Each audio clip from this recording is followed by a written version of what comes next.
कहानी से समझाने की कोशिश करता हूँ। एक टीम के 5 दोस्त एक के घर में बैठकर खाना खा रहे थे। शाम का वक्त था, हल्की हल्की हवा चल रही थी। तभी बूंदाबांदी यानी हल्की सी बरसात शुरू हो गई और थोड़ी ही देर में तेज बारिश होने लगी। उन पांचों में एक टीम लीडर था।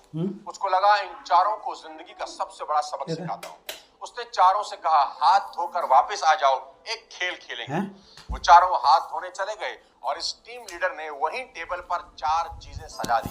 एक चम्मच, एक खाली गिलास, एक नहाने वाला मग और एक बाल्टी। अब वो चारों हाथ धोकर वापस आए।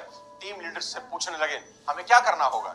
तो टीम लीडर ने उस टेबल की तरह इशारा करते हुए कहा, जहां ये चारों चीजें रखी थी, कि अपनी पसंद की एक एक चीज उठाओ और बाहर बारिश में जाओ और बारिश का पानी उसमें भर के ले आओ। तो एक ने चम्मच उठाई, एक ने खाली ग्लास, एक ने नहाने वाला मग और लास्ट वाले ने बाल्टी। अब चारों अपना अपना ऑब्जेक्ट लेकर बारिश में चले गए और वहीं अपना ऑब्जेक्ट लेकर बारिश का पानी भरने का वेट करने लगे। सबसे पहले बारिश ने चम्मच को भर दिया और वो वापस आ गया। फिर बारिश ने उस खाली ग्लास को भर दिया और वो भी वापस आ गया। फिर बारिश ने उस नहाने वाले मग को भर दिया, जिसे तीसरा पकड़ के बारिश में खड़ा था, और वो भी भरे मग के साथ वापस लौट आया। सबसे आखिरी में जिसके पास बाल्टी थी वो आया। बारिश के पानी से बाल्टी अब ऊपर तक भर चुकी थी। उस टीम लीडर ने अब उन चारों को उनकी जिंदगी का सबसे बड़ा सबक दिया कि 2 चीजें सिखाता हूं तुमको। पहला, दोस्तों, बारिश तुम सभी के लिए बराबर हो रही थी। कोई चम्मच भर के पानी लाया, कोई ग्लास भर के, कोई मग भर के और कोई बाल्टी। बारिश हर बर्तन को भर रही थी। सवाल यही है कि तुम कौन सा बर्तन भरना चाहते हो और कितना बड़ा भरना चाहते हो। कुदरत के पास देने के लिए सब कुछ है, लेकिन अगर तुम्हारा बर्तन ही छोटा है तो देने वाला भी क्या कर लेगा। अब दूसरी चीज सीखो, बड़ा बर्तन भरने में वक्त हमेशा ज्यादा लगता है। जितने वक्त में चम्मच में पानी भरता है उतनी देर में बाल्टी कभी नहीं भरेगी। इसलिए अगर कुछ बड़ा चाहते हो तो बारिश में ज्यादा समय भीगने के लिए तैयार रहना ही होगा, कर्म करना होगा। तुलसीदास जी ने यहाँ के लिए एक बहुत बड़ा दोहा लिखा है कि सकल पदार्थ है जगमाही, कर्महीन जन पावत नाही।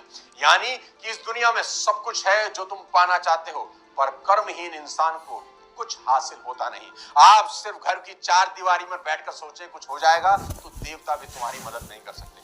आखिरी में आपसे एक सवाल पूछता हूं कि एक पेड़ कितना बड़ा होता है? तो उसका जवाब है, जितना बड़ा हो सकता है उतना ही बड़ा होता है। आपने कभी नहीं सुना होगा कि एक पेड़ जो कि जा सकता था 20 फीट 16 फीट पर रुक गया।